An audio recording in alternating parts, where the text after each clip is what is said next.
esithathu ngosibusisa uPalma mhlawumbe.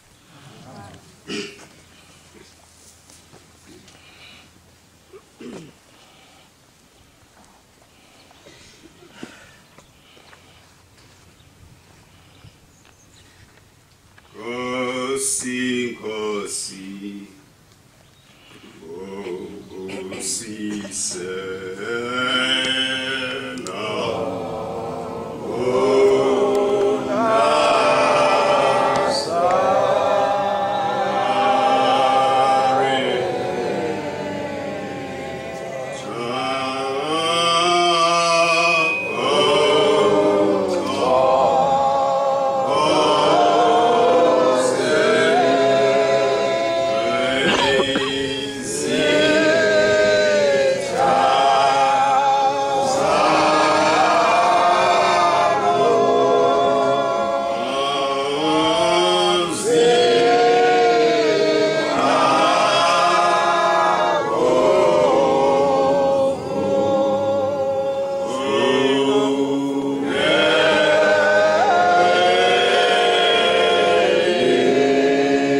incwadi yezihlabelelo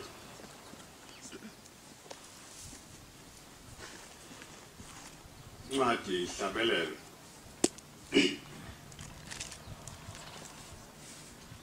isihlabelelo samashumi amahlanu nambili amashumi amahlanu nambili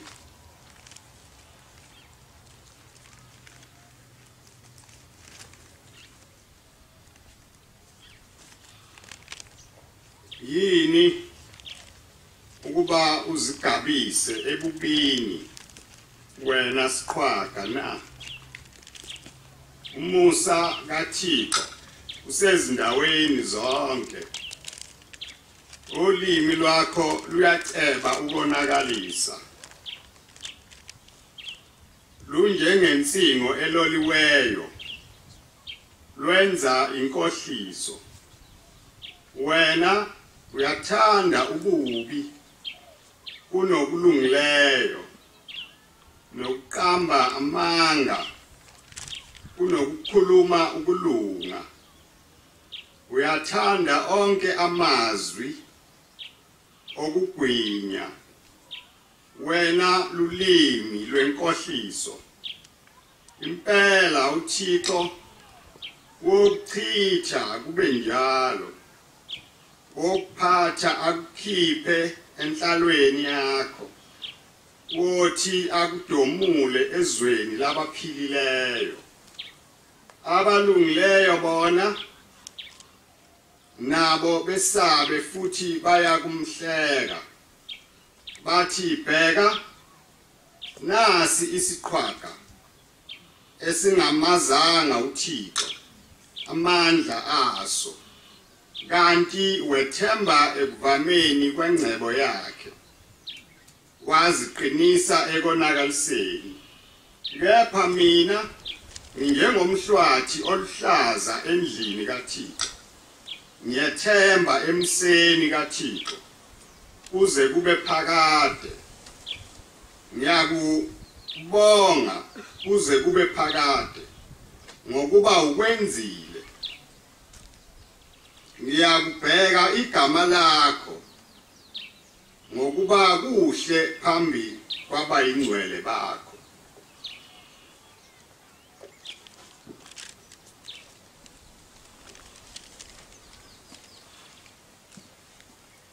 njengoba sibiziwe uNkulunkulu ukuba sizohlangana lapha besikwazi okulukhuni nokuthambileyo ngoba singabantu balapha emhlabeni kodwa okukhulu kunakho konke obekungaphakathi kithi bekuyithemba lethu lokwazi ukuthi ubuNazaretha selokhu baba khona la emhlabeni abukaze bamukeleke ngodumo nangenjabulo ubuNazaretha uma bufikile usathane uyanyakaza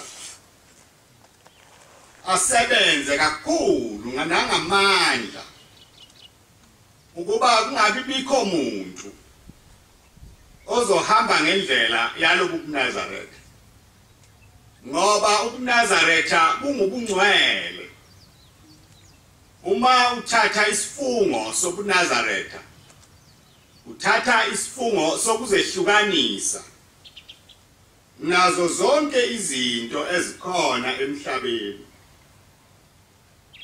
uma Noah mayeza uthola umntwana uthi uNkulunkulu bheka kwamanje engakazalwa lo mntwana wena ngesikhathi sokukhulelwa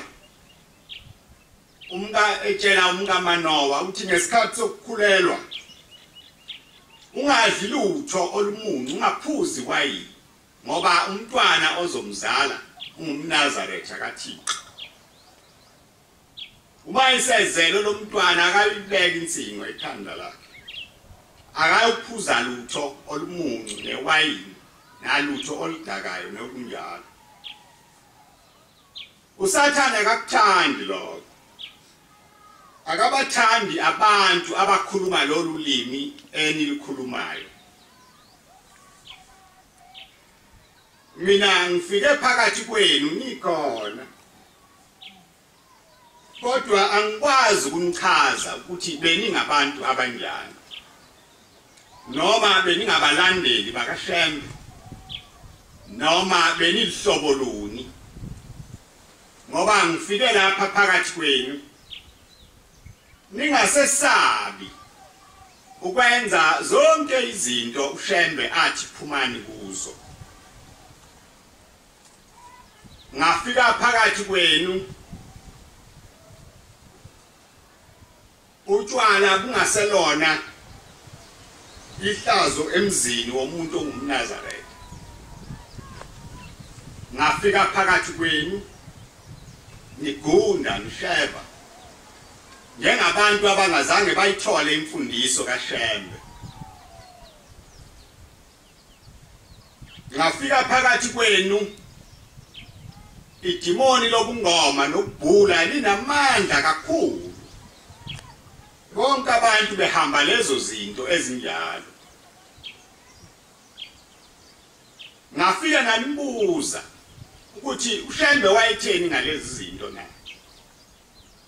Lezi zinyanga esenizithanda kangaka ziyakuyo indlela esihamba ngayo. Lo mzi okuthiwa ukhazimla ngaphezulu kwelanga nenyanga uShembe asibizela kuwo. Niyawubona yini? Abaningi bavuma bathi impela lokho besikwenza akuyikho. Ngathi kuyekeni. Abaningi benu ngibabonile nabantwana benu abasebancane ngababona ukuthi lokhu kukhuluma bayakuthanda ukuphela bebekwazi kodwa kungavuselelwa umuntu. Kungekho umuntu okunakile. Indaba kaNkulunkulu ke injalo. Uma abantu beke bayiziba baphendula amehlo babheka le. Baye bathi sebephenduka bafice isiyonakele. Kwesinye isikhathi kutholakala ukuthi sebenovalo. Abasazi ukuthi bazawukwenza njani uma befuna ukuba indaba kaNkulunkulu ibuyele endaweni yayo. Kodwa ke uSathane akaze angasho ukuthi amaqhinga asephelile okubuyisela abantu odakeni. Uyaye enze izinto eziningi kodwa avamise ukwenza ubutha konke kwasemhlabeni athembele kukho ukuthi kuzawukwenza ukuba amaNazaretha esabe, ayeke ukwesaba uNkulunkulu, esabe uSathane, ukuthi uSathane uzawusibulala. Ukuba njengoba sihleli nje lapha laba abantu ababanga umsindo abaqholobayo sesiyabesaba ukuthi khona abazawusenza khona. Umoya kaSathane lowo uma efuna abantu bakaNkulunkulu bakhipha endleleni yakhe ubafaka uvalo olungenamsebenzi. Njengoba sikhona nje indaba yokufa ayilutho. Kodwa indaba enkulu yileyo ukuthi mawusufile umphefumulo wakho uzawuyapi. Ngoba sonke njengoba sihleli nje silinde insuku zethu ngabanye. Akekho wazi ukuthi kusasa ngibani namhla ngibani. Kodwa okukhulu kakhulu ukufa kwesibili. Lokhu uShembe athunyelwa kona. Uma efika uShembe la wafika abantu befa. Abazange bayeke. Kodwa wathi bantu bami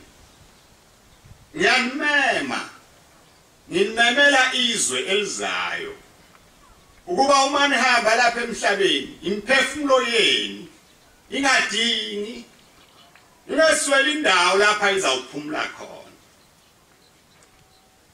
Bavuma ke bamlandela. Sisho njalo isihlabelelo sethu sithi sasindinda wasimisa sashiya abafowethu bephuza salandela onephunga elihle kwakukuhle kumnandi abantu bebusa benabafowabo kunjani kwathi Shembe yekani lokhu bantu abami nendlela enihambayo iphelela lapha emhlabeni imoya yenu ayizukuya ndawo manihamba kulelizwe izawubuya izawuzula lapha emhlabeni sithi ke lesihlabelelo ke samlandela onephunga elihle sisandinda wasimisa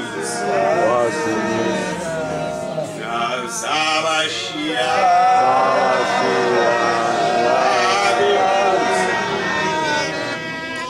Samlandela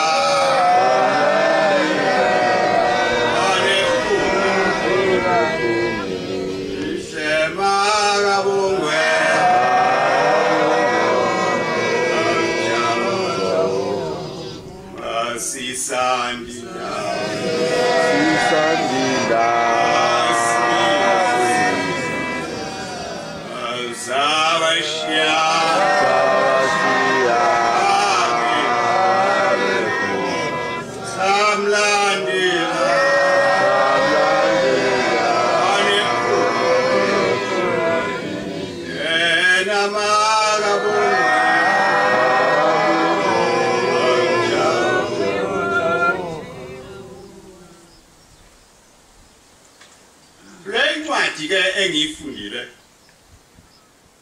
ikhuluma ngabantu abanobukhulu nokuzethemba kwasemhlabeni abangazi ukuthi le nyama yesiqhwaga izawukwembatha impethu nentuthane kusasa lo moya wesiqhwaga uyawuba kuphi lo moya womuntu oyisiqhwaga wona uyawusala wenze njani uma inyama yesiqhwaga seyembethe impethu nentuthane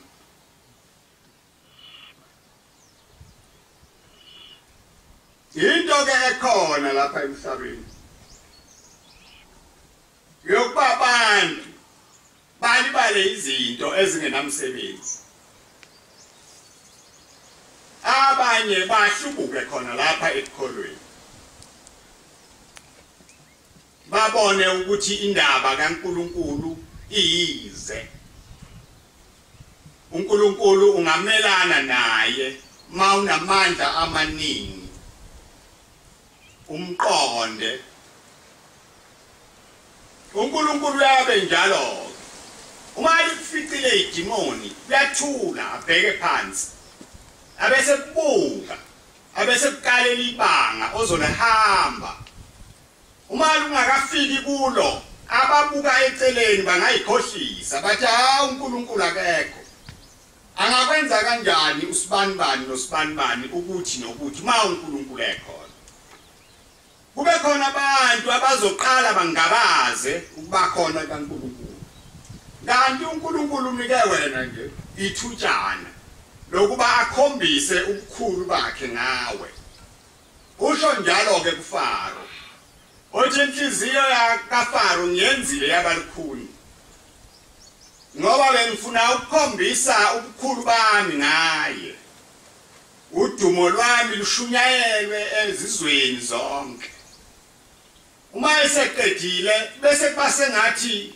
bekwenze njani kanti wonke umuntu athi kanti bekwenze njani yona lento ebesiyesaba kanti besesabani sekuphelile njalo uNkulunkulu usekwesulile encwadini yakhe nalobu bukhulu bakhe ethi le ncwadi bantu abayiziqhwaga bazinikela ebubini abantu abayiziqhwaga bazinikela ebubini bafune ukwephuca nabacabanga ukuthi banamandla amancane kunabo ngoba bona banamandla amaningi ayizinhlobo ngezinhlobo amanye kube ngamandla obukhosi amanye kube ngawobuduna amanye kube ngawubukhosikazi, amanye kube ngawubufundisi, amanye kube ngawubukhokheli, amanye kube ngawubushumayeli. Ezintandane ke selokhu umhlaba wabakhona ziyephucwa konke uwoyise ababenzele khona. Intandane uma engasekho uyise wazo ziyephucwa kuthiwe suka. Bayabona naye okwethu lokhu vele uyise wabo akasekho akasaboni bese ziyephucwa ke intandane. Bahlangane abantu abangamakhosi nabakhulu nabaphethe izikhundla ezithize kuthiwa zephuceni ingane zikaSibanibani zingabi nalutho. Uyise wayenalokhu wayekuthathaphi njengalo mzi nje njengobanga, hayi ukuthi awaziwa ukuthi ngokabani, kodwa kwephucwa izintandane ukuba zingabi nalutho. Aziqali lezi intandane ukwephucwa, kade zakuqala.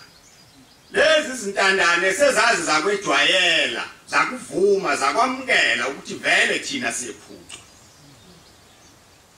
Ngake ngahlala emhlanganweni ebuhleni ubizwe ngabantu abagcotshiweyo. Uma silalela lo mhlangano kuthiwa size ngezinkomo zikaSibanibani, besho ubaba ke namhla sizomephuca. Lamanje igama laqonda langalaliswa langembeswa. Kwathiwa namhla sizomephuca. Wayeneyinkomo wayeyithathaphi ngoba wafika lona ephuma emanzini doti. Wayenenkomo wayeyithathephi pho inkomo. Lezi inkomo zanikela thina kuye. Angazi ke ukuthi ke ukunikela kwenze njani. Mhlawumbe kwenza ukuthi angize nganikela yini. Kodwa basho njalo. Kushuthi ukunikela ukuthatha into yakho uyibeke kumuntu uthi akakubekele yona. Izalane yande. Uyawubuye uyithathe. Kona kunikela lokho.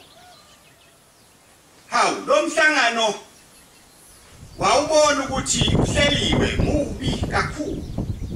Abantu asebewona yithi ngoba besingabiziwe. Kwase kusukuma umthembeni lo umpanza.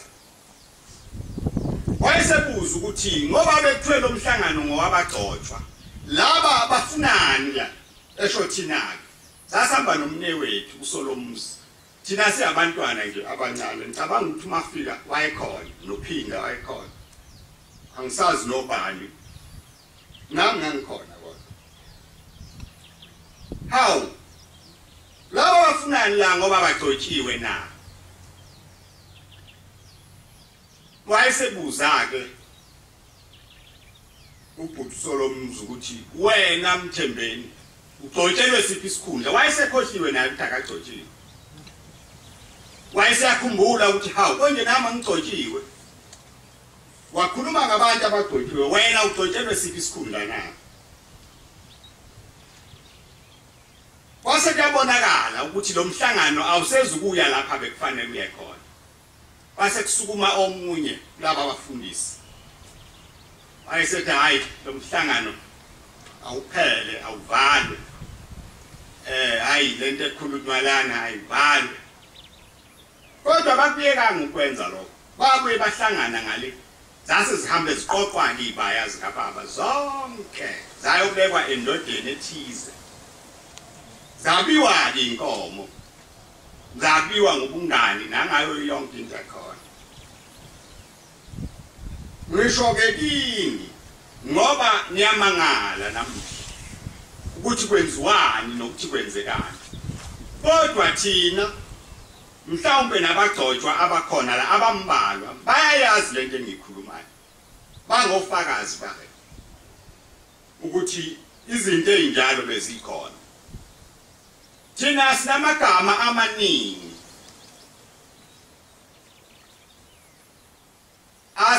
saqala thina ukubizwa ngalezi zinto saqala ukubizwa ngalezi zinto ubabe sekhona igama lethu lelo nanamhla sisenjalo nanamhla sisenjalo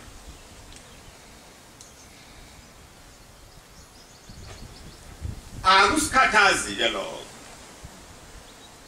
mhlawumbe kwenza ukuthi saza lo umuntu ongelutho lo Shembe enimlandelayo wayengelutho kodwa uNkulunkulu wamthuma umsebenzi wakhe akazange akubheke ukuthi uShembe akanduna akalona negoso insizwa nje wahambela enhlizweni yakhe wabheka wabona ukuthi lo muntu mangimthuma uzawenza lo msebenzi engimthuma wona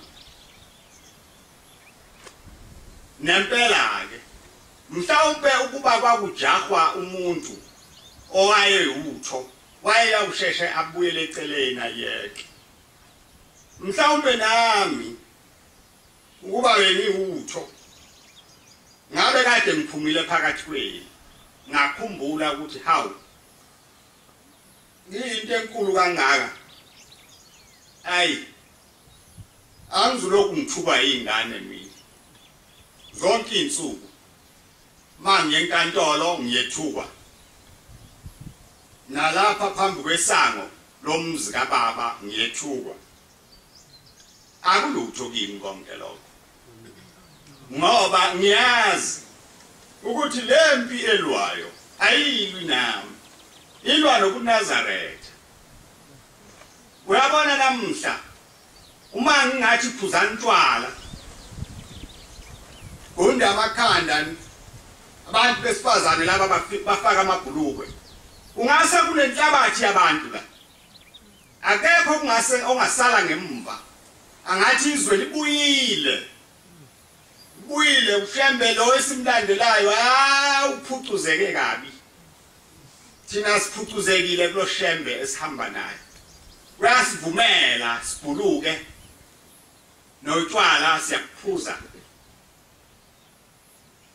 manje ngoba nginibuza ukuthi lo ke nakufundiswayo nakulahla kanjani angamukelekile angazile ngoba njengoba nikhona nje la nilandela uShembe owathi kini amaqhawe kaThixo ayazikhethela ayayi asuke ashiye umlaza abese khetha lokho kuyikho nani ningabantu abanjalo ningabantu obekhethwa kodwa nakhetha ukushiya umlaza nanga uvuma umbuso wasemhlabeni lo owakhiwe wakhelwa ukuba nibe yifa lenkohliso ebengifunda ngayo ukuba niyengelwe ukuba intando kaNkuluNkulu ingenziwa kwenziwe intando yabantu bese begqokiswa laba bantu bagqokiswe izikhundla zabo kube sengathi lezi izikhundla banazo akwazi ukuthi ezokwenzani uma umuntu eyinkosi njalo angabe saba inkosi yezwe lakhe abe inkosi yebandla lamaNazareth asikwazi thina lokho sawabona amakhosi ephakameni efika kodwa ayikho inkosi yakafika nesizwe amakhosi abefika ehamba wodwa nezingane zawo ezokhonza akhonzele impilo yesizwe sakhe kodwa engahambi naso namhlanje kukhulunywa ulimi oluningi esingalwazi singazange silubone kukhulunywa sengathi leli bandla liyasungulwa lisha kanti ibandla elidala leliseneminyaka engaphezulu kwe100 likhona kwakhiwa imithetho yasemhlabeni ezawuvuna ubugebengu kuthiwa uShembe weza emakhosini ayekuphi lawo makhosi wahlangana phi nawo kwakwenze njalo Shembe weza kubantu ababedukile belahlekile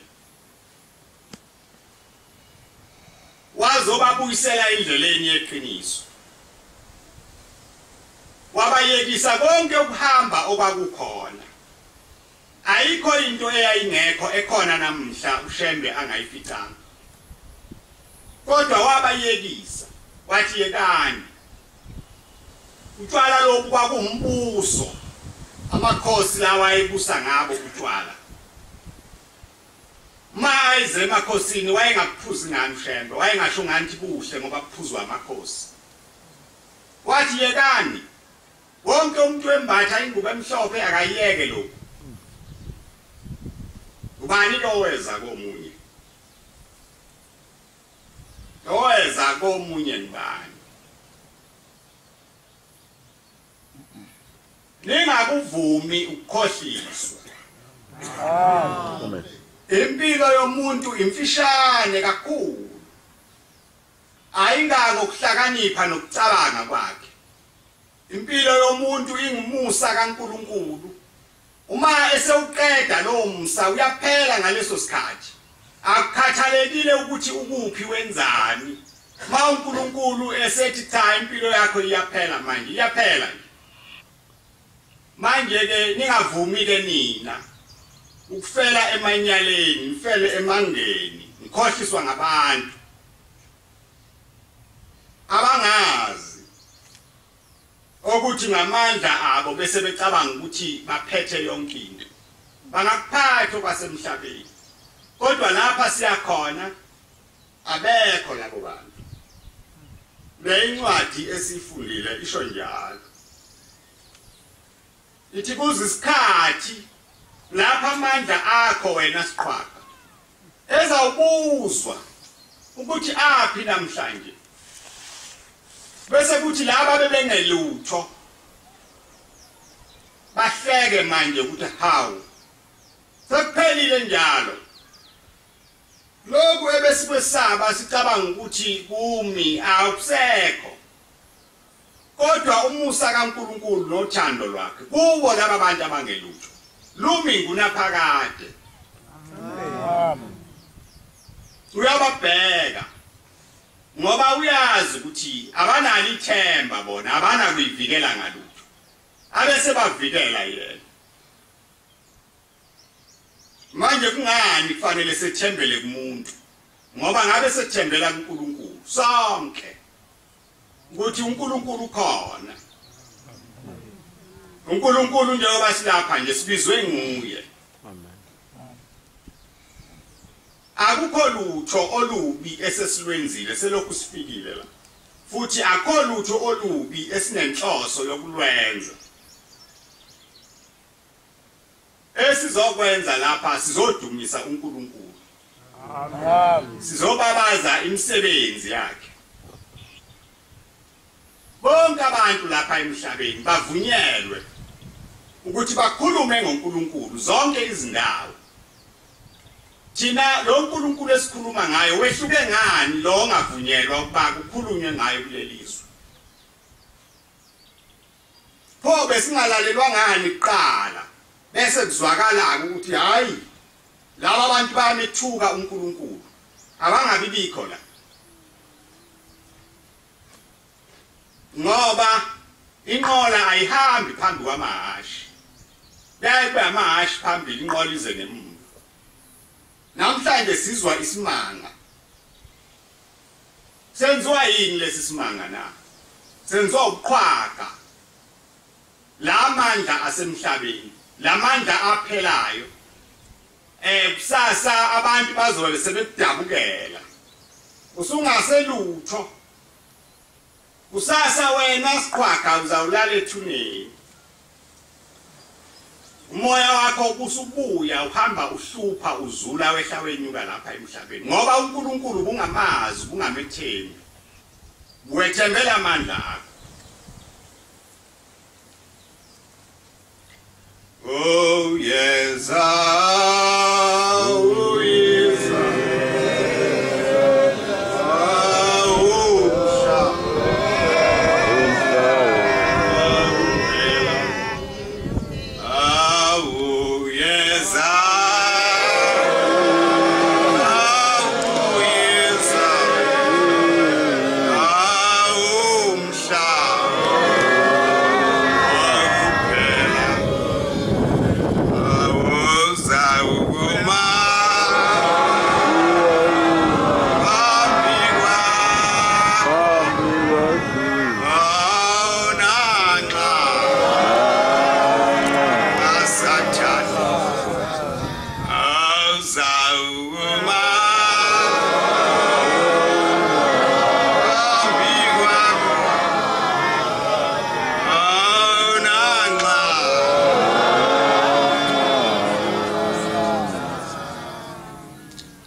esihamba ngakho sihamba ngako lokho ukuthi lo mhla ukuphela ozawufika ume phambi kwethu noma siyathanda noma sithandi usifice silungile usifice amagama ethu elotshiwe encwadini yokuphila lokhu kuphila kwezwe elizayo ikona esikusebenzelayo lokhu kwakulelizwe akulutho kuyedlula akubashina lutho nabaphila kukho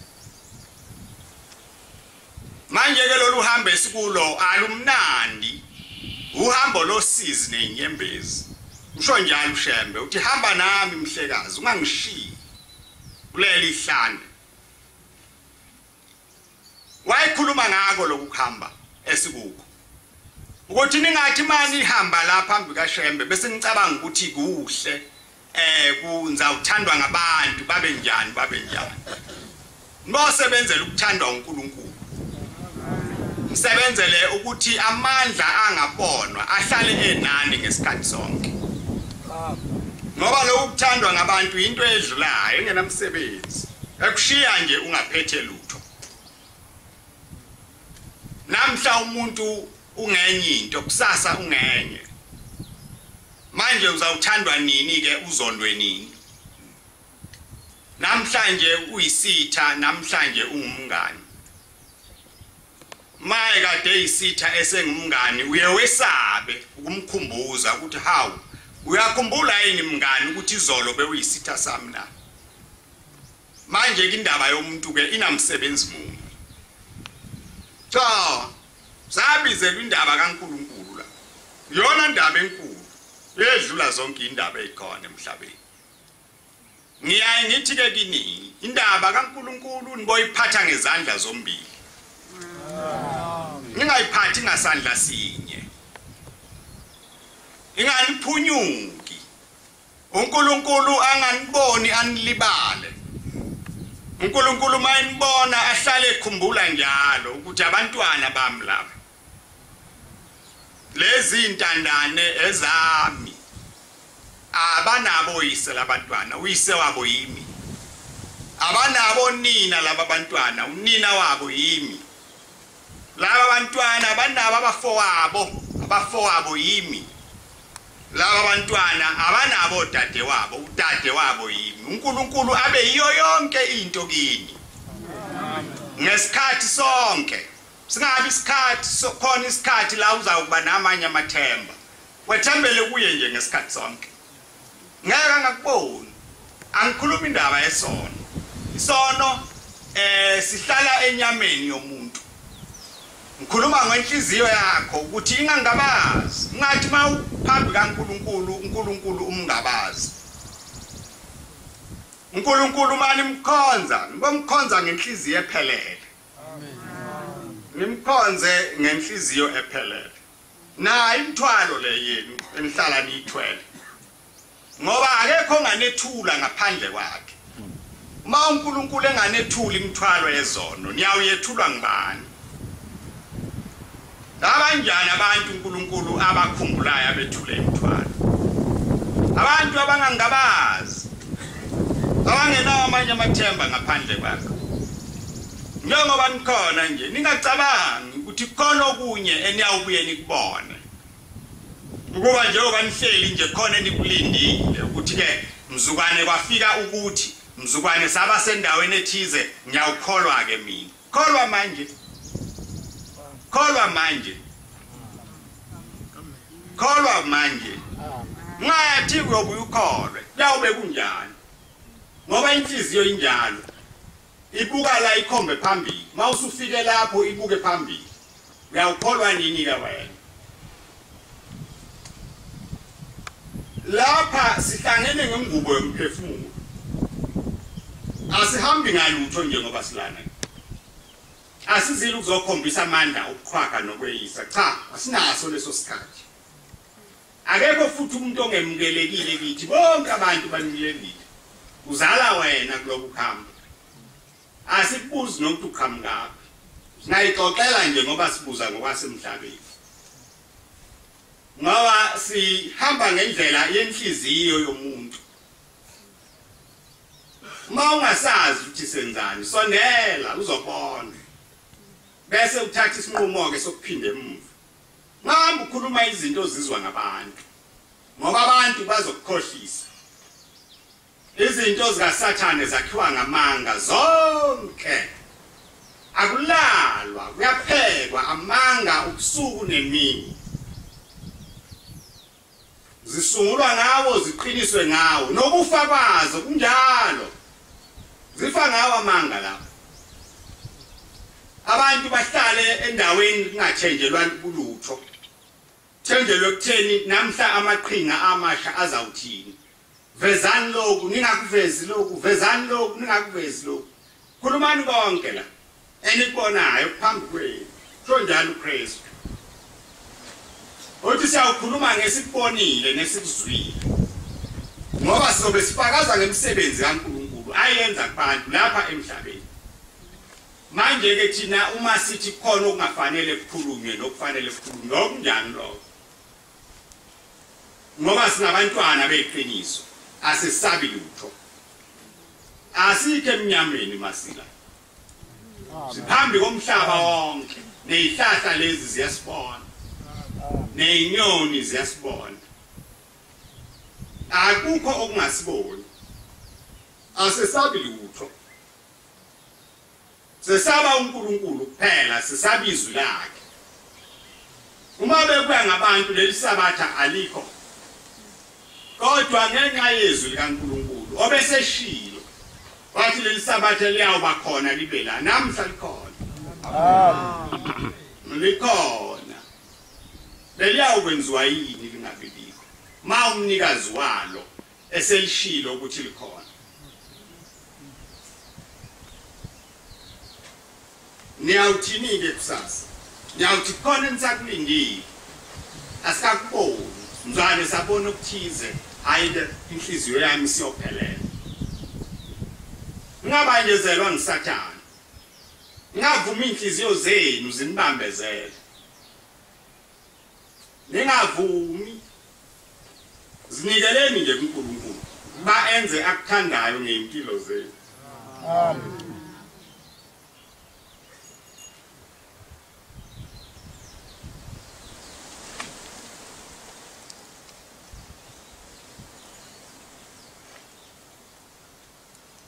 Inkosi izanusa ebusweni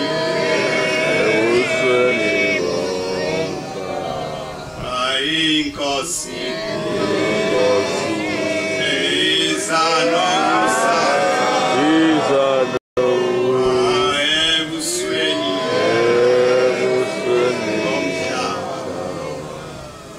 kuze kwande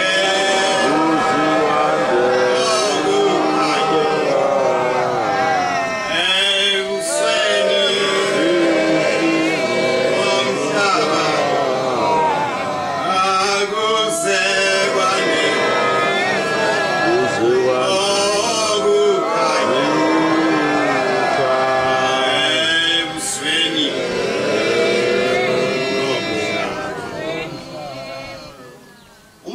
uShembe efika kulelizwe esendleleni wakhamka amadoda amathathu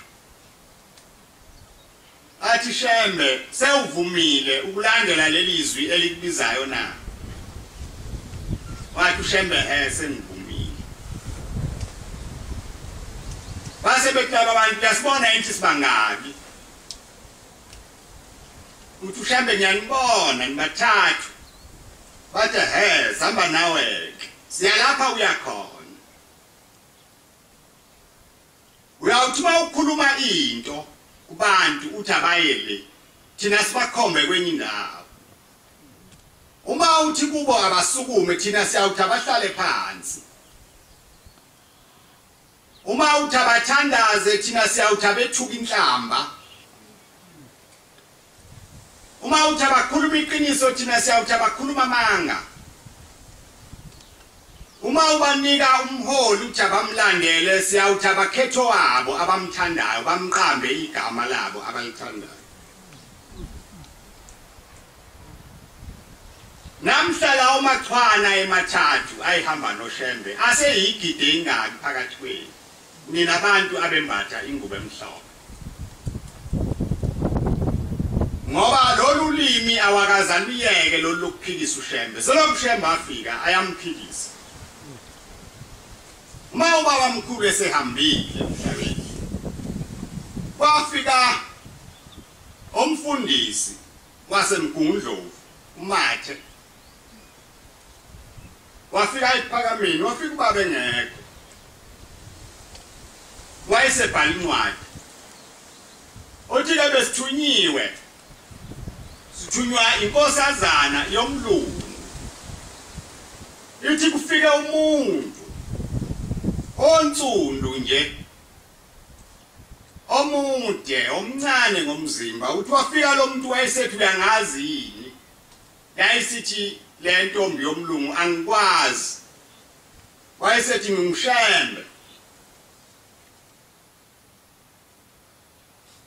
sengihambile emhlabeni ngishiya abantu bami ngapha ngaseThekwini ukhona umzi okuthiwa kusePhakameni la bafica khona ngashiye nomntanami ngathi akabakhulise ababheke kodwa ngibona ukuhlupheka phakathi kwabo ngibona banezitha ezibalandelayo ubusuku nemini manje ke hamba kuye kulaba bantu uthi ngithe bangesabi ngikhona ngibabhekile zonke izitha zabo ngizawulwa nazo wayesefika kubaba ePhakameni base bemtshela ke laba ababekhona ukuthi uMathe ufike wakhuluma kanje ngemva kwaleso sikhashana kwase kuqhamuka inkokhelo ngemva kancane nje kokufa kaMdolomba ehleli naye baba mkhulu baba kukuhle ecabanga ukuthi uyamthanda wathi mayembiza emkhuza wayiselwa akhipha insabo lakhe wafuna ukubulala ubaba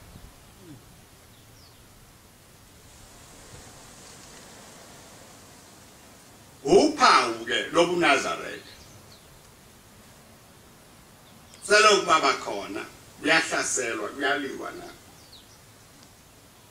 no Samson babulawa ngenxa yobu Nazareth uthiwa bakhuluma into embi bafundisa abantu into embi mayanda lento baningi abantu abazoyezulwini kanti uSathane uyabafuna laba bantu ukuba bayesihogweni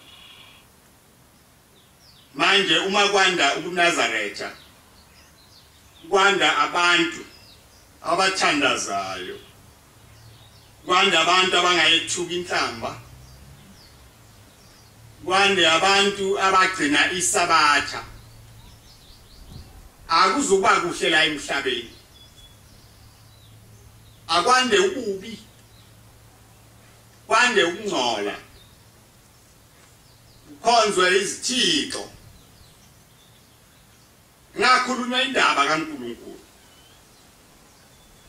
njalo ma usathane ekhuluma yeqhamuke abantu abaningi bamesekele bamgone bamthande maqhamuka umuntu ekhuluma into kaNkulunkulu uba intandane uhamba yedwa akaphelezelwa umuntu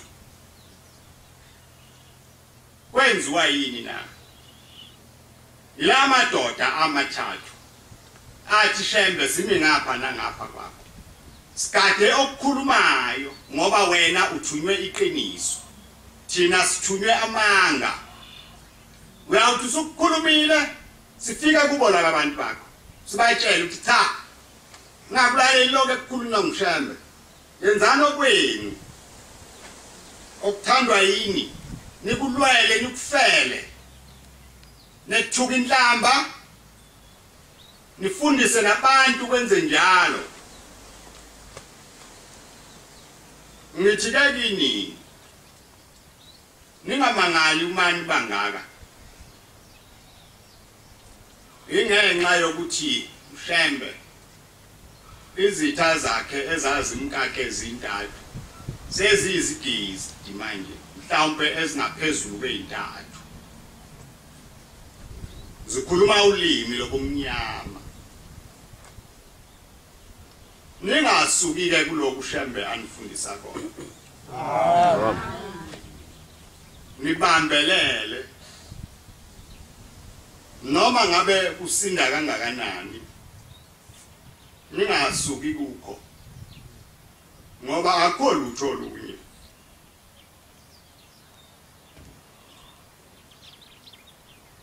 oluyawunenza nibone uNkulunkulu ngaphandle kwalendlela uShembe anifundisa yona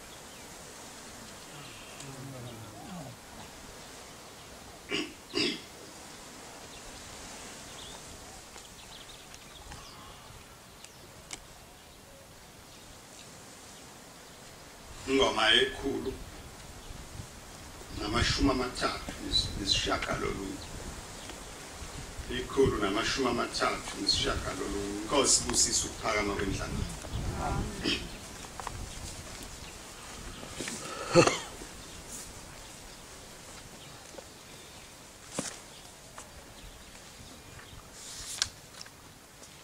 Ufile ulandelwa izizwe ulandelwa izizwe ufile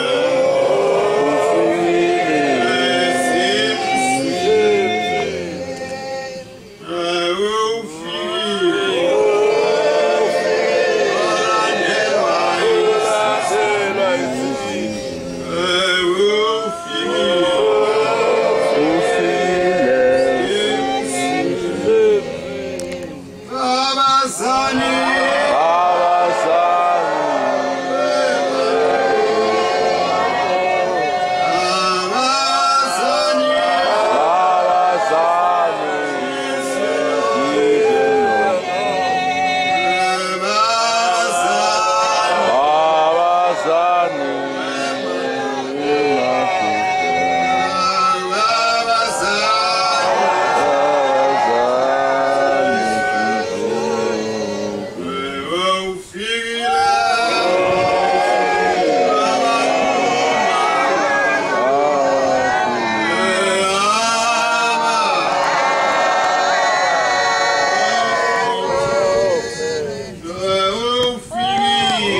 Siyabonga Nkosi umsa wakho osithanda ngawo. Siyabonga mnikazi wethu. Siyabonga mnikazi waloku kuhamba. Siyabonga mnikazi walomzi. Siyabonga la ngaphuma sikothe nabalothayo libahamba. Siyabonga khakhayilwe inkomo ngezakithi ngezasemkhayideni. Thalaza abantu bakulindele. Siyabonga sihlahla somqoko lesimile ngaphakathi kwamasango umzwakithi ekuphakameni. Ukuba bengingawe ngaba sikho. Ukuba bengingokwabantu ngaba sikho. Kepha Nkosi wena wathunywa ezulwini awehlulwa lutho. Akukho kulikhuni kuwe nokulikhuni kulula kuwe. Siyacela Nkosi yasephakameni ukuba lolu dumo kungabi ngolwethu. Singalwembathi thina. Lwembathe nguwe. Wena olwakhileyo walwenza labakhona. Siyabeka kuwe Nkosi inhliziyo yabantu basemhlabeni. Uba Nkosi uma ufika umsa wasezulwini ubaphe nabo umoya ukuphenduka. Babone bembuke ukuthi lokhu kuhamba akusikho okwabo ngokwakho. Wenza wena lokhu okuthandayo ngakho. Siyacela ke Nkosi ukuba sizibeke kuwe thina. Sivume kuwe Nkosi ukuba wenze lokho okuthandayo ngathi. Siyacela ke Nkosi ukuba lo mthwalo wakho ubeke emakhanda ethu sihambe nawo. Siye lapha wena Nkosi ufisa ukuba siye khona. Umsa wakho ke Nkosi nothando lwakho akuze kuwe nodumo lwakho Nkosi lwembathwe nguwe. Siyacela Nkosi usikhumbule sinemthwalo yethu yezono. Sicela ukuba usigeze kuyo. Siyacela Nkosi ukuba ukhumbule amakhaya obaba bethu. Ukhiphe Nkosi omoya ababi. Ufake umoya wakho wothando. Ufake umsa wakho. Siyacela ukuba Nkosi singadingi singesweli. Usiphe Nkosi imbuzi nenkomo. Ube into yonke Nkosi kithi. Ube ngikudla, ube ngamanzi, ube ubaba, ube ngumama wethu. Konke ke Nkosi ukuthandaza kwethu akuze kuwe. Ngesakho sodwa isandla nanini kuze kube phakade. Amen.